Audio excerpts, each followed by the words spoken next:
So I wanted to run this for a while and just, I mean, really abuse it. I'm cutting some Brazilian cherry, the stuff you see here. I've got some walnut that I've been cutting. I've been cutting some plywood. I've got some poplar. I've got some regular cherry.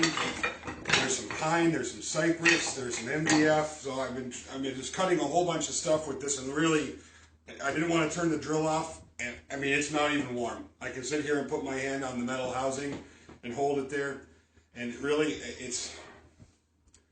it might have raised the temperature a couple of degrees from room temperatures. It's not hot at all. So, you know, that's one of the things I wanted to try on this, was to really just spend some time beating it up a little bit and see how it performed, and it's doing good. So.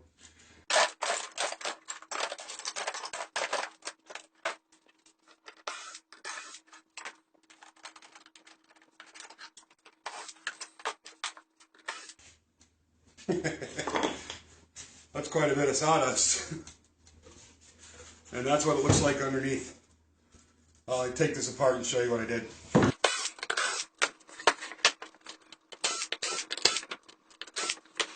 Okay, so all I have is this. I have 4 layers of plywood, 3/4 plywood glued together, and I created this block. And then in the block I have 2 machine bearings, or I'll pull these bearings out so you can see what I used. But they're a rimmed bearing that are typically used in conveyor systems for industrial application, and they're 1/2" ID. So I used a 1/2" thread awl. I put a coupler nut on the inside and a jam nut here, and then I just put 2 washers and a nut on the outside to hold the blade in place, and that seemed to work really well. Incidentally, I've been asked a couple of times what this wrench is. This is called a bionic wrench. I don't even know who makes it.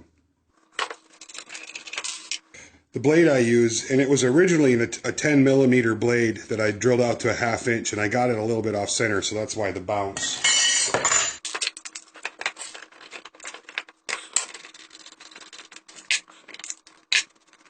When I put the threaded rod in, I did not put a lot of pressure on the bearings. I did preload them a little bit, but not a lot.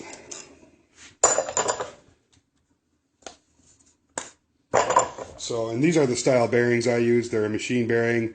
They have a nice little rim on there, so I just drill out the hole the size of the housing here, and then that little rim sits right on top.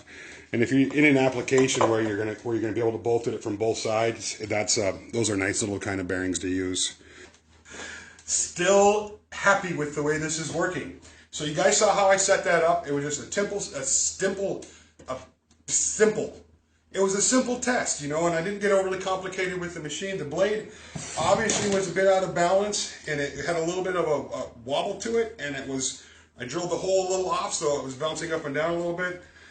The drill I'm using, in case you're curious about this drill, it is a D13VF Hitachi 9-amp 1/2" chuck. And I have been using this drill for 2 years now. I paid $69 for this brand new. And I have been beating the heck out of it. You guys have seen most of you have seen what I've done with this thing. You know, I've run this thing for 20 or 30 minutes straight on lathe, little makeshift lathes. I've used it for hundreds of dowels and handles on my table saw machine, or my table saw jig, and it's still going strong. It's not really showing any signs of weakening, and I'm going to keep using it. So we'll see how it does. But thank you very much for watching. Let me know what you think. I'm really interested in the feedback. You know, a lot of people out there have some really good feedback for this kind of stuff, and I learn from it, and I read it. So, you know, I try to comment back as much as I can. Constructive criticism, it's perfectly okay. Just be polite. I certainly enjoy going back and forth, and it helps me learn things, and it helps perhaps somebody else learn things as well. So thank you for watching, and we'll talk to you soon.